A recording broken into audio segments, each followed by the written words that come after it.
There is humor and hospitality in our story today. Abraham is going to give baking advice to his wife. 3 men, also identified as the Lord, unknown strangers, are offered generous hosting by 2 old people who live in tents, wandering from place to place themselves. Sarah overhears an impossibility and laughs at such an incredulous prospect, then denies laughing when asked by God why she laughed. The exchange literally becomes, yes, you did. No, I didn't. Yes, you did. Picking people way past the prime time childbearing window to become parents is certainly a moment where we discover that there are few things too wonderful for God. The gods of our time and place would say to pick the best, the young, the wealthy, and the strongest people from the most powerful nation in the world to get your plan and your agenda accomplished. God picks 2 nobodies, elderly nobodies, as a source for family making. They live in tents. They don't even have a permanent residence. And by offering an extravagant hospitality to 3 strange men who declare a very specific message of hope to this biologically childless couple. A biological heir is coming. A promise long waiting is about to be fulfilled within a year's time. Abraham and Sarah were told this years ago, many years ago, about 20 by the count, earlier in Genesis, in chapter 12 to be exact, when Abraham was only called Abram, which means exalted father, which is kind of strange because he wasn't a father. And Sarai, meaning my princess. Abram was 75 years old already, and the longer that they lived, the more hopeless and empty that promise said again and again, your children will be like the stars, innumerable. Your descendants will be as many as the grains of sand. So in light of the fact that nothing was happening, they decided to make their own happiness and delivery with what was available. A slave girl in Sarai's tent of childbearing age, Hagar, becomes Abram's childbearing partner. It is not what God had exactly declared to either Abram or Sarai. He always said again and again, a child from you, not a child from a surrogate. But Abram and Sarai are impatient and accomplish at least the minimum necessity to have an heir. This half arrangement will become a full-fledged mess in short order, especially in the turmoil when the biological heir, Isaac, is in their midst. Often it is our limited trust in God's promises that leads us to different actions, and these impatient actions that don't force God's hands, but leaves our hands, our hearts, our heads ultimately injured. Our second guessing of God's plans is nearly always going to be wrong. But despite Abram's and Sarai's biological impatience, God is going to keep the promise of a biological heir between them. Despite their lack of real estate holdings, God will provide land for this chosen family. And despite their old and rootless lives, God will visit and receive the unreserved hospitality. God will use this impatient, elderly, foreign couple to deliver God's purposes. The unreserved hospitality to these three men, or the Lord, is a testament to Abraham's character. The practice of treating strangers, guests, and foreigners with complete and total kindness is still present among nomadic peoples in the Middle East. If you read further in the story, you'll discover that these three men are on the way to Sodom,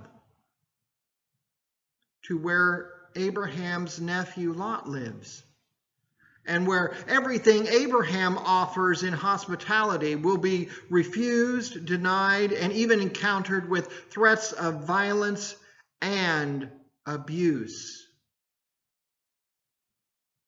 Abraham's small offer of bread, feet washing, and shaded rest is welcomed in the heat of the day. One could wonder why these strangers are traveling in the middle of the hot day rather than in the early hours of the day or the late hours of the afternoon. How often do we stop to be bothered by someone else's journey? Abraham takes the time to show hospitality. And he will actually offer the strangers more than the customary bread, the washing of the feet, and a little shade in the oaks of Mamre. He goes quickly to Sarah's tent to make sure that the best of cakes is available to be made for them. He goes to his herdsman and tells him to prepare a young calf, the juiciest of meat sources, to prepare and serve for foreigners. He brings that meat as well as the curds and milk to share with his guests. And this unreserved hospitality provides Abraham unexpected news. The promise long ago made will be kept. Indeed, this stranger will visit again, and Sarah, whose motherhood has long passed, shall become a mother. Sarah, overhearing this, cannot help but laugh at this. Being 90 is certainly not a season to become a mother. But have there been those times when we have also overheard God's declaration of promise, God's voice speaking a blessing to us, and all we could do in cynicism or unbelief or skepticism at best is to bust out laughing? I know I laughed when God called me into life of ministry. Now, I want to pause here for just a moment and speak to those whose deepest desire of motherhood has gone unanswered. The Bible is filled with several stories of women whose difficulty and fertility were indeed blessed by the presence of a child. For some women, there are few, if any, difficulties in fertility, but for other women, there are these unanswered and mysterious issues that complicate or terminate fertility, despite every possible effort or method. I want to be clear that God does not love childbearing women more than women who are unable to conceive or carry a child into life. Being able to love children unconditionally, whether biologically related or not, is doing the very work of a loving God.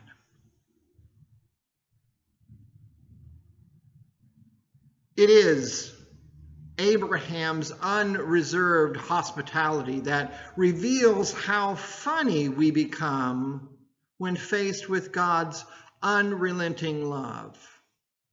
When we welcome God into our lives, open our hearts to wholehearted acceptance of those we encounter passing by our tents in the heat of the day. As the writer of the early Christian sermon, preserved to us now as the book of Hebrews, said, our hospitality may have been those very occasions when God's messengers were entertained by us, without us even knowing it. Abraham and Sarah were not the ideal couple to change the world. Most people who change the world fail in perfection. But God never required a perfect, ideal couple to accomplish God's purposes. God visits childless parents-to-be in the very heat of the day. People who are on the last string of hope, already too compromised by too much in their impatience to achieve God's promises by their own abilities or means. During that noonday sun, strange guests received with the finest bread, finest meat, finest of dairy. And an eavesdropper chuckling at the unexpected declaration of childbearing long after biological means are available. Would we laugh too? Would we roll our eyes at the idea that God is going to make something new in the midst of long dead wounds and worn out bodies? God bringing about new life from cherished tombs? God bringing new life into our families and our griefs and our hopelessness. Not because we are, or because we can, or will ever become perfect candidates. But God's plans and purpose will happen because we welcome those strangers into our lives, sharing our goodness and provisioning for their journey. And not one of God's promises to us can be any less than too wonderful to receive.